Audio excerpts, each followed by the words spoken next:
안녕하십니까. 오늘은 2023년 8월 4일 즐거운 금요일입니다. 지난 며칠간 꽤 좋았던 멜번 날씨는 예의상 오늘은 좀 개판입니다. 구독도 부탁드리고 좋아요도 부탁드리고 공유도 부탁드리면서 시작해 봅니다. 호주 정부가 노인 요양, 그러니까 에이지드 케어 분야를 위한 예산이 폭발적으로 늘어날 것에 대비하여서 개인의 퇴직연금, 슈퍼애뉴에이션을 사용할 궁리를 하고 있답니다.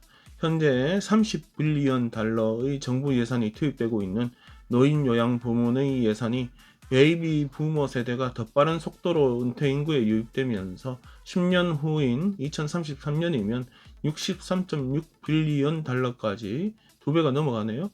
투입되어야 할 것으로 계산되고, 이는 정부 예산에서 가장 급속도로 지출이 올라가는 분야가 될 것이라고 합니다.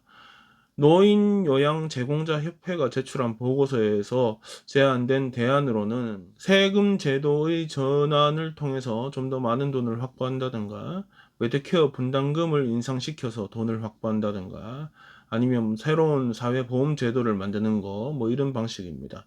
또 무료이거나 저렴하게 이용할 수 있는 노인 요양 서비스를 사용자 재산 심사 기준을 더 올려잡아서, 그러니까 혜택을 받기 위해서는 일정 소득 미만이라든가 뭐 재산이 적어야 하는데, 이 선을 올려잡아서 더 많은 사람들이 어느 정도 비용을 지불하도록 하는 방안, 이런 걸 검토해보자, 뭐 이런 것이었습니다.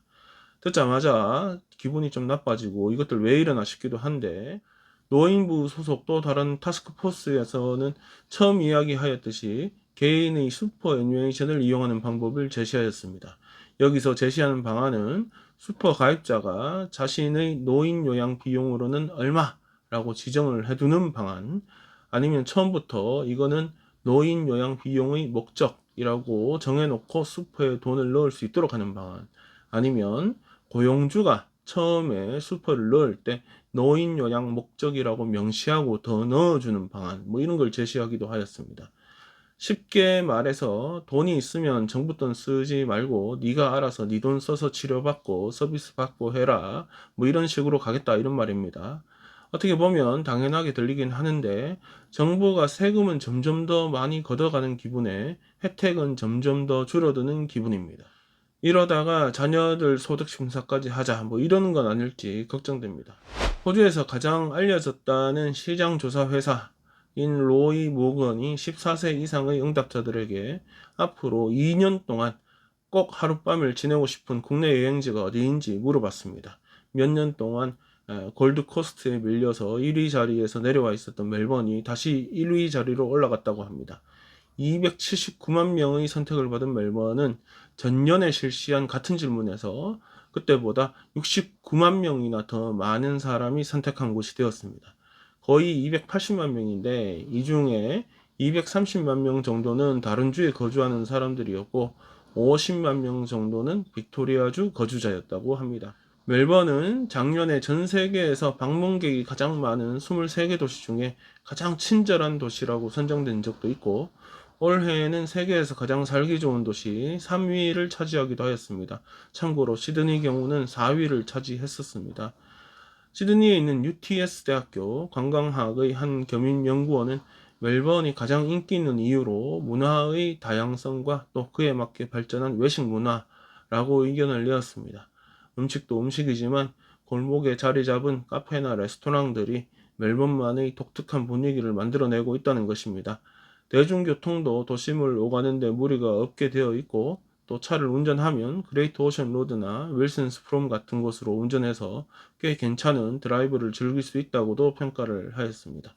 숙소 부분에서도 다른 대도시와 달리 꽤 저렴한 숙소도 많이 준비되어 있는 것이 특징이라고 팁을 주기도 하였습니다. 저는 개인적으로 최근에 다녀온 아들레이드를 한 번 더 가보고 싶습니다.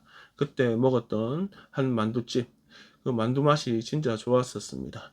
또 시장에서 구입한 소세지, 독일식 소세지였는데 멜번에서 구할 수 있는 것처럼 많이 짜지도 않고 맛이 딱 좋았습니다.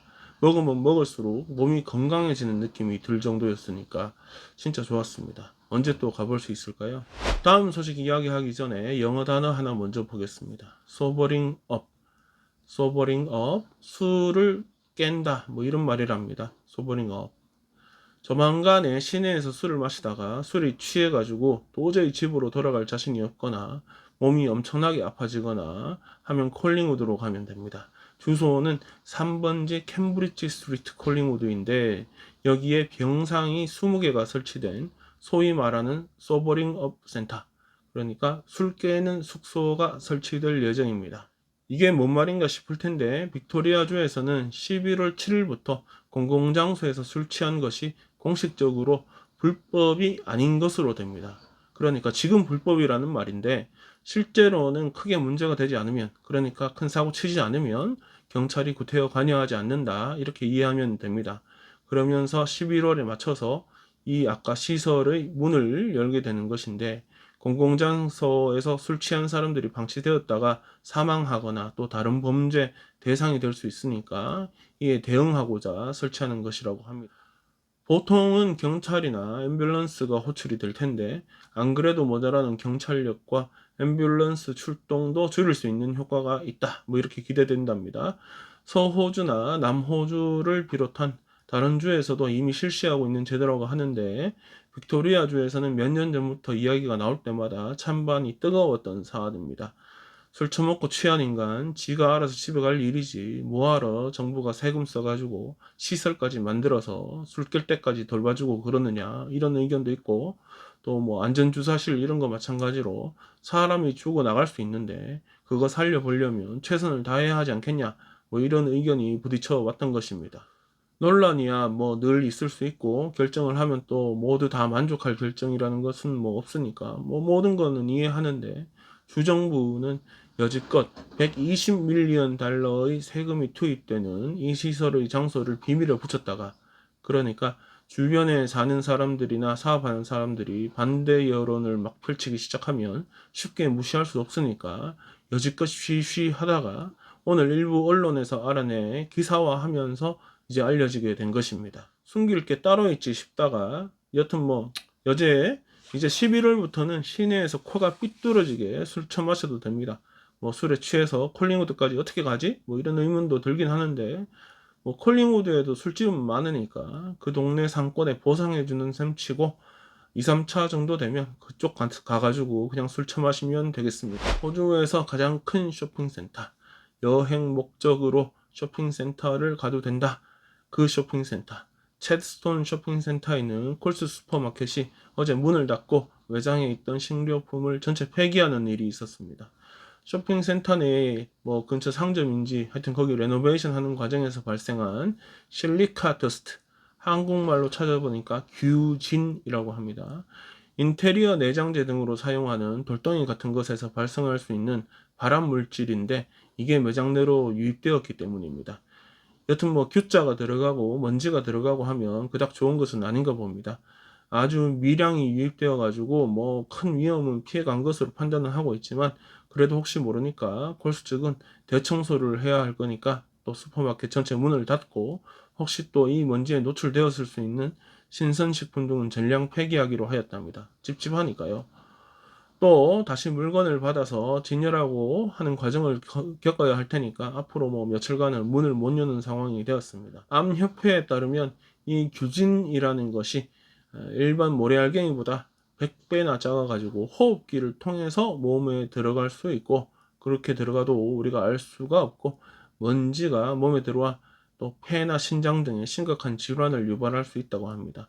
그러면 뭐 쇼핑센터 측에서도 무슨 조치가 있어야 할 것 같은데 쇼핑센터는 아직 뭐 따로 조치가 없는 것을 보니까 오염 지역이 상당히 국한되기는 했나 봅니다.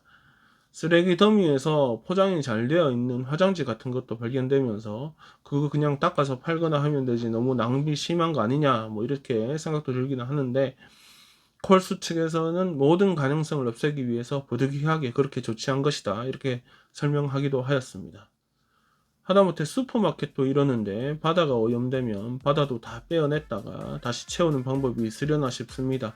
일본이 바다에 지들 마음대로 버리겠다는 핵폐수, 아직 어떤 위험물이 있을지도 모르는데 그냥 버리고 보겠다는데 나중에 알게 되면 그때 가서 바닷물 다 빼냈다가 다시 채우는 방법이 없으니까 제발 좀 버리지 마라. 네, 오늘 준비한 소식은 여기까지입니다. 즐거운 하루 되시고 즐거운 주말 되십시오. 다음 주 월요일에 또 만나겠습니다. 끝까지 시청해주신 여러분들 감사드립니다. 구독도 해주시고 좋아요도 부탁드립니다.